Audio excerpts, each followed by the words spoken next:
Qual é o primeiro passo a ser dado quando um cônjuge falece precocemente? Para a maioria das pessoas, essa pergunta permanece sem resposta clara.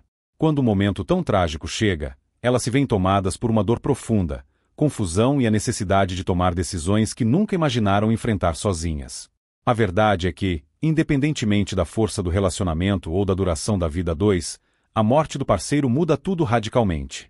Ela literalmente tira o chão, deixando para trás um vazio doloroso e uma lista inteira de tarefas urgentes, justamente quando mal se tem forças para sair da cama.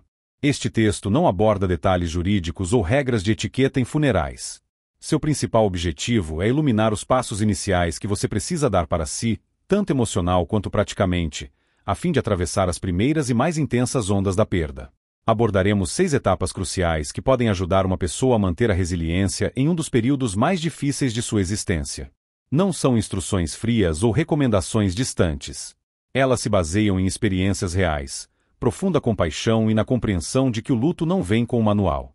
Cada um desses 6 pontos foi considerado decisivo por pessoas comuns que enfrentaram tal tragédia em seu caminho para a cura. E embora nenhum deles possa eliminar completamente a dor, eles podem oferecer uma sensação de estabilidade e apoio quando todo o resto parece incerto.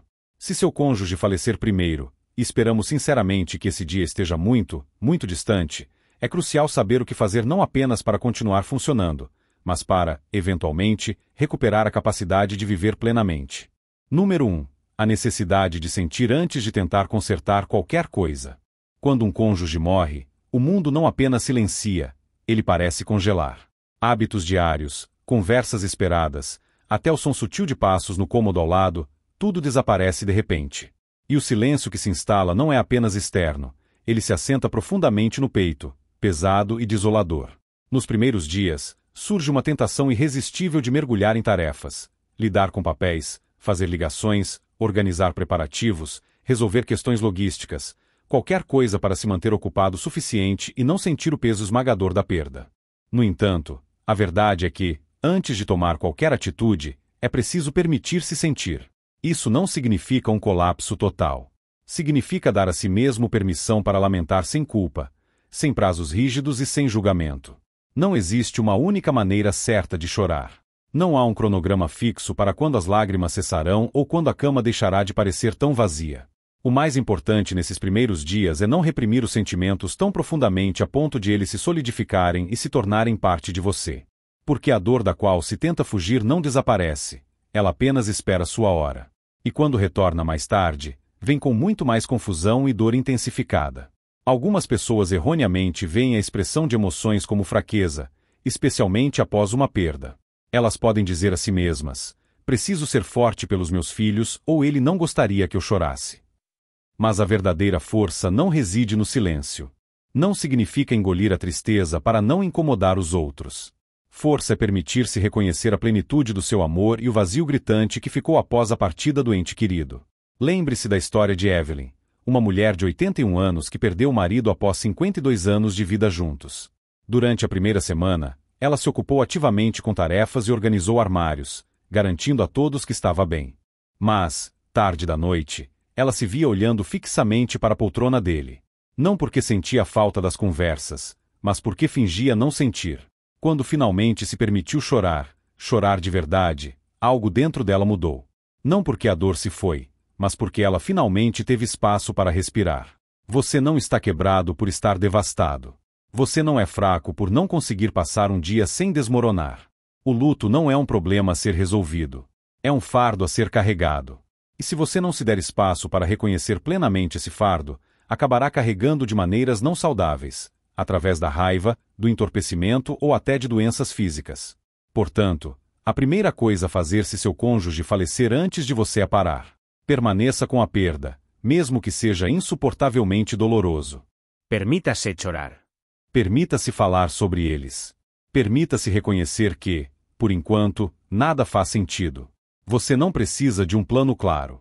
Você não precisa usar uma máscara de bravura. Você simplesmente precisa sentir. Porque, ao fazer isso, você inicia o processo de cura. E a cura sempre começa com a honestidade consigo mesmo. Número 2. A importância de buscar ajuda imediatamente. Nas primeiras horas e dias após a morte de um cônjuge, A sensação de isolamento pode surgir de forma sutil, mas rápida. Em um momento, a vida fervilha ao seu redor. Pessoas ligam, trazem comida, enviam flores, e então, de repente, o silêncio toma conta da casa. A porta para de bater. O telefone toca cada vez menos. E se não houver cautela, esse silêncio pode rapidamente se transformar em um profundo afastamento. É por isso que uma das ações mais importantes a serem tomadas logo no início é buscar ajuda, antes que a solidão se enraize profundamente. Não é preciso dizer algo profundo. Não é necessário explicar detalhadamente seus sentimentos, mas é crucial deixar as pessoas saberem que você está presente e precisa do apoio delas. Isso não significa desabafar com todos ou tentar entreter convidados quando você mal consegue funcionar. Significa simplesmente não esperar que os outros deem o primeiro passo. A verdade é que mesmo as pessoas que mais te amam podem não ter certeza do que dizer ou como ajudar. Elas podem hesitar, não por não se importarem, mas por medo de invadir seu espaço pessoal. Ao dar esse pequeno passo, enviando uma mensagem, atendendo o telefone ou simplesmente respondendo quando alguém pergunta como você está, você cria uma barreira protetora contra o tipo de solidão que não é apenas desagradável, mas começa a afetar negativamente sua mente e corpo. O isolamento social é um dos fatores mais destrutivos que podem atingir uma pessoa após uma perda. Ele afeta negativamente o sono, a pressão arterial, a função imunológica e até a memória, e faz isso de forma imperceptível. Lembre-se de Jim, um homem de 77 anos cuja esposa faleceu após uma longa doença. No início, os amigos ligavam diariamente, mas ele frequentemente deixava chamadas na secretária eletrônica. Ele não queria conversar, não queria repetir a história ou fingir que estava tudo bem. E, gradualmente, as ligações pararam. Somente quando um vizinho bateu em sua porta semanas depois, Jim percebeu que estava mergulhando em depressão sem sequer notar. Depois disso, ele fez uma pequena promessa a si mesmo: apenas uma ligação por dia, uma conversa real. Esse pequeno ato se transformou em algo maior. Tornou-se sua tábua de salvação. O luto tenta convencê-lo de que você está completamente isolado. Mas a conexão com os outros lembra que não é assim. Você não precisa falar sobre a perda se não estiver pronto. Pode falar sobre memórias, sobre o tempo, sobre uma história engraçada de anos atrás. O que importa é a presença. Saber que alguém está do outro lado da linha ou da mesa. E se você não tem parentes próximos ou se preocupa em ser um fardo, lembre-se, em muitas comunidades, existem grupos de apoio ao luto, centros para idosos ou voluntários locais que estão dispostos a sentar com você, conversar ou simplesmente ser uma companhia silenciosa. Pedir ajuda não significa admitir a derrota. Significa escolher não carregar sua dor sozinho. Os primeiros dias após a perda são perigosos não apenas emocionalmente, mas também fisicamente. Seu corpo está em estado de estresse, sua mente está nublada e seu coração está vulnerável. Cercar-se de pessoas, mesmo nas menores manifestações, age como uma espécie de estrutura emocional, sustentando você até que recupere o equilíbrio. Número 3. A urgência de organizar documentos importantes. Quando alguém falece, especialmente um cônjuge, parece que o mundo deveria parar. No entanto, a realidade é que o mundo continua em movimento. Contas chegam, notificações são enviadas, contas bancárias podem ser congeladas, e em meio à sua profunda dor, você de repente se depara com questões para as quais talvez não esteja preparado para responder. É por isso que uma das coisas mais importantes a fazer, com a máxima delicadeza e clareza, é procurar e revisar cuidadosamente todos os documentos-chave relacionados à vida do seu cônjuge. Isso não é um ato frio ou insensível. É absolutamente necessário. Você precisará encontrar o testamento, apólices de seguro, informações de contas bancárias, certidão de casamento, certidão de óbito e quaisquer documentos referentes a propriedades, pensões ou serviço militar. E você terá que fazer isso quando sua mente estiver exausta e seu coração ferido. É nesse estágio que muitas pessoas adiam a tarefa por sobrecarga ou agem apressadamente, sem a devida clareza. Ambas as atitudes podem levar a erros que tornarão as semanas seguintes muito mais dolorosas do que deveriam ser. Alguns acreditam que farão isso quando estiverem prontos. Mas, infelizmente, o tempo nem sempre está sob seu controle. Existem passos legais e financeiros que frequentemente têm prazos rigorosos. Pode ser necessário acionar um seguro de vida. Pode ser preciso entrar em contato com a Previdência Social. Pode ser necessário transferir contas de serviços públicos. Se você esperar demais ou perder algo importante, isso pode afetar negativamente suas finanças de uma forma que será extremamente difícil de corrigir.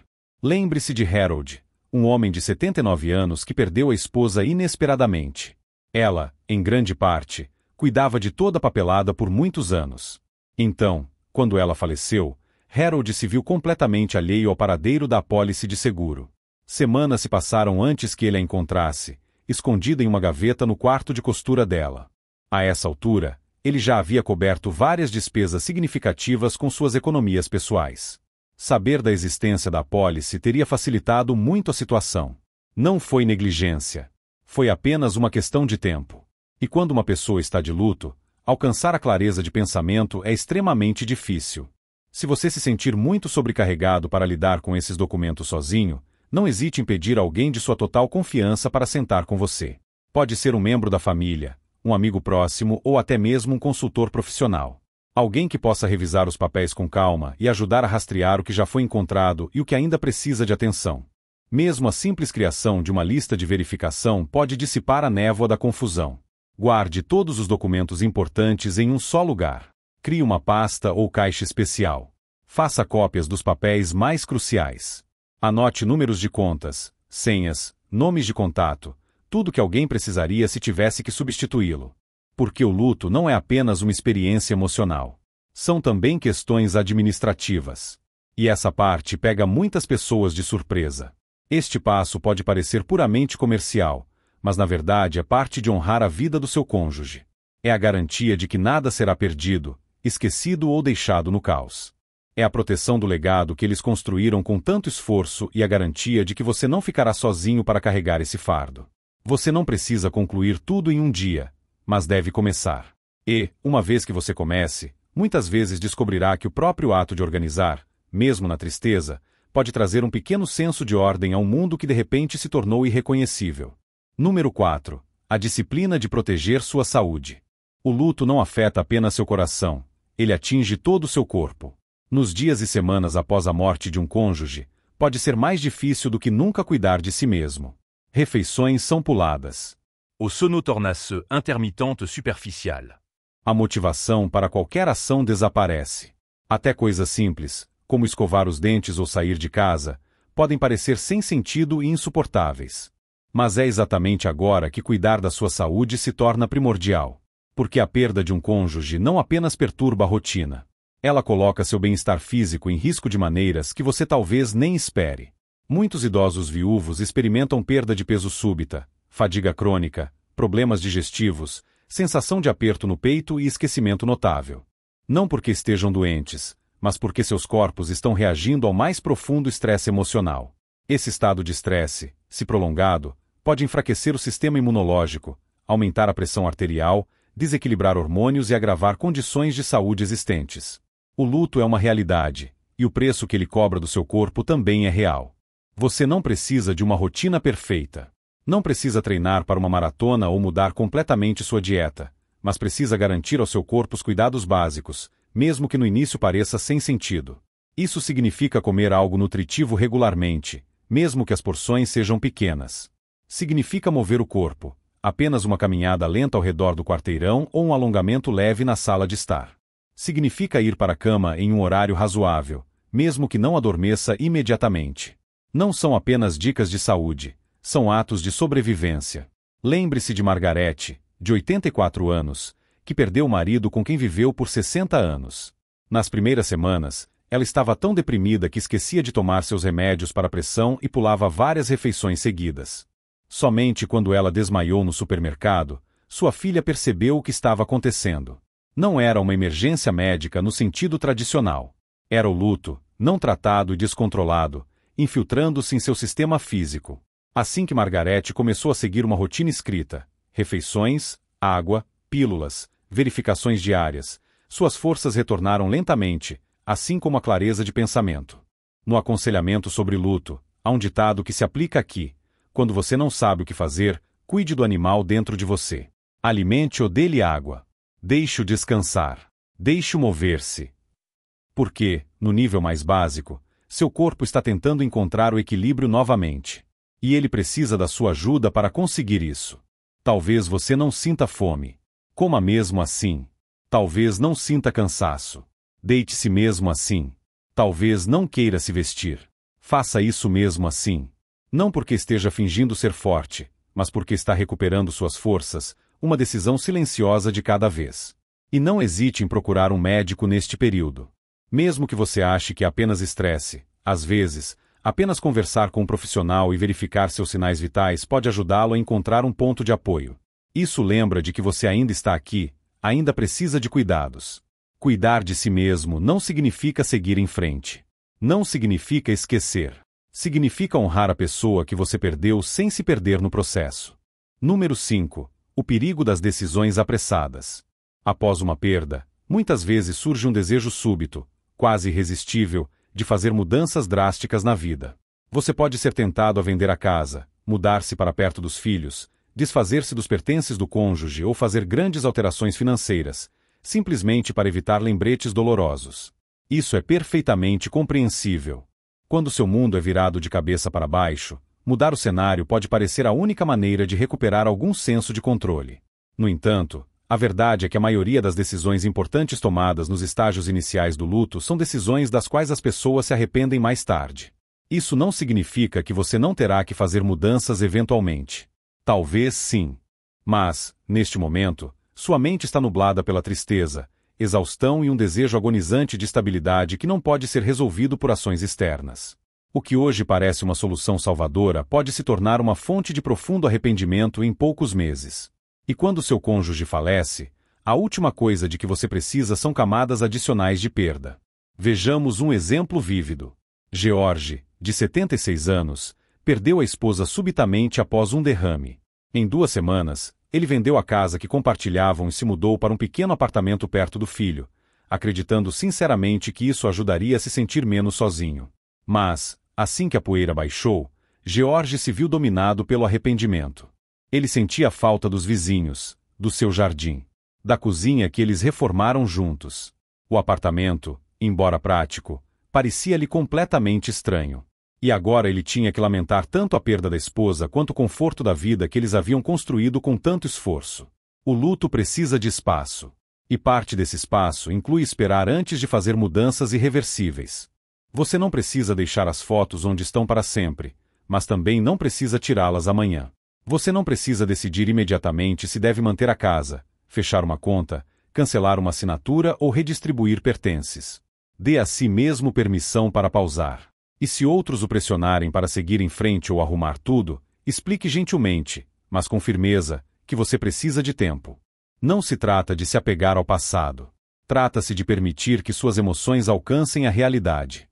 Agir muito rápido pode aliviar temporariamente o desconforto, mas frequentemente deixa cicatrizes emocionais profundas que levam anos para serem processadas.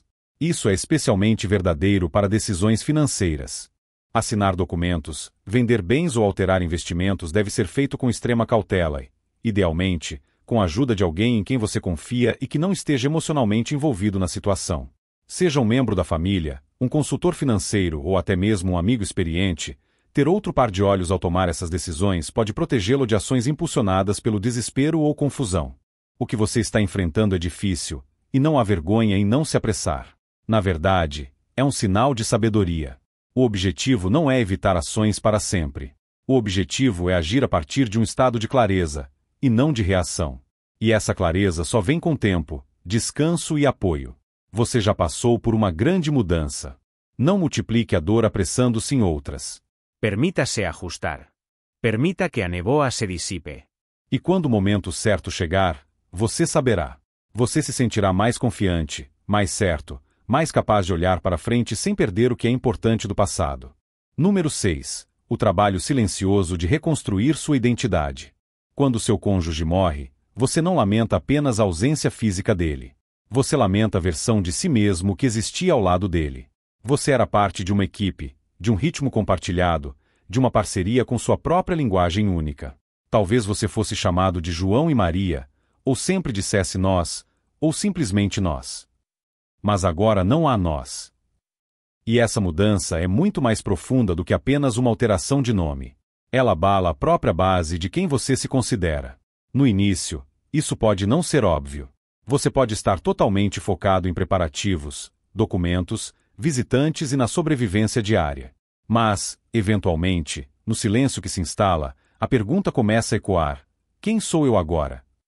E a verdade é que a maioria das pessoas não está nem um pouco preparada para respondê-la.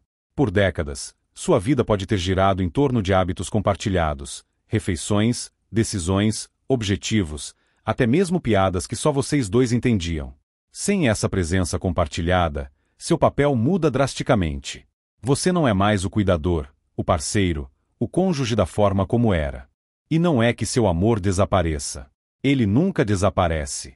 Mas a estrutura em que ele vivia mudou para sempre. Essa fase do luto não é tão frequentemente discutida, mas é uma das mais importantes. Trata-se do trabalho lento e silencioso de reconstruir seu senso de si, não como uma substituição, mas como uma evolução. É permitir-se fazer perguntas. Do que eu gosto agora? Como a paz se sente para mim? A que quero dedicar esses próximos anos, mesmo que sejam diferentes do que eu imaginava? Lembre-se de Irene, de 82 anos, que perdeu o marido após 55 anos de casamento. No início, ela deixou tudo como estava. Os chinelos dele na porta, a caneca de café dele na mesa. Ela não conseguia imaginar a vida sem nós. Mas, meses depois, ela começou a pintar novamente, algo que não fazia desde os 20 anos. Não para se distrair da dor, mas para se reconectar com uma parte de si mesma que parecia ter esquecido há muito tempo. Isso de forma alguma significava que seu amor pelo marido havia diminuído. Apenas confirmava que ela ainda estava viva e tinha a obrigação de continuar sua jornada. Você tem o direito de mudar. Você tem o direito de crescer. Você tem o direito de se tornar alguém novo, mesmo guardando com carinho a memória de quem vocês foram juntos. Reconstruir sua própria identidade não é uma traição ao passado. Pelo contrário, é um ato de profundo respeito por ele, permitindo que você siga em frente com uma intenção significativa. Talvez isso se manifeste em ingressar em um novo grupo de interesse. Talvez seja viajar para um lugar que você sempre sonhou. Talvez signifique mergulhar na leitura de gêneros de livros completamente novos, fazer novos amigos ou simplesmente aprender a encontrar satisfação em sua própria companhia. Isso não é uma substituição do amor perdido. É a busca de respostas para os desafios da vida. Você não precisa entender tudo de uma vez. Na verdade, é impossível. A identidade após a perda é algo que se revela a você gradualmente, centímetro por centímetro, dia após dia. Mas cada pequeno passo, cada novo hábito, cada minúscula manifestação de curiosidade é parte do retorno à sua própria história. Você não é apenas a pessoa que era ao lado do seu cônjuge. Você também é quem se torna sem ele. E essa nova versão de você merece o mesmo cuidado, atenção e amor que a anterior. Considerações finais. A perda de um cônjuge é uma das feridas mais profundas e dolorosas que a vida pode infligir. Ela não apenas tira uma pessoa amada. Ela o priva do ritmo familiar dos dias, do som conhecido de sua casa, do consolo de ser compreendido sem precisar se explicar. Nada pode prepará-lo para esse silêncio ensurdecedor. Nada pode preenchê-lo completamente. Mas, por mais doloroso que seja, há coisas que você pode fazer. Pequenas ações humanas e compassivas que o ajudarão a atravessar a tempestade, lenta e cuidadosamente, recomeçar. Esses 6 passos que discutimos não são regras rígidas. São âncoras. Eles o ajudam a se manter à tona quando as ondas do luto parecem muito poderosas. Permitir-se sentir antes de tentar consertar qualquer coisa. Buscar ajuda precocemente. Organizar documentos importantes. Cuidar da sua saúde. Evitar decisões apressadas e reconstruir sua identidade. Nenhum desses passos é fácil, mas cada um deles tem um significado imenso. Você não precisa ser perfeito nesse processo. Você não precisa fazer isso rapidamente. Você só precisa continuar avançando. E se você não levar mais nada deste texto, que seja o seguinte: você não está sozinho. Outras pessoas percorreram esse caminho. Outras estão percorrendo agora. E cada uma delas, assim como você, está aprendendo a viver com o coração que foi partido. O luto não significa que sua história acabou. Significa que um novo capítulo começou. Um capítulo que você não pediu, que nunca quis, mas que ainda precisa ser escrito por você. E, neste capítulo, você decide como a cura se parece, como o amor se manifesta, o que mais a vida pode se tornar, mesmo depois que o coração diz adeus.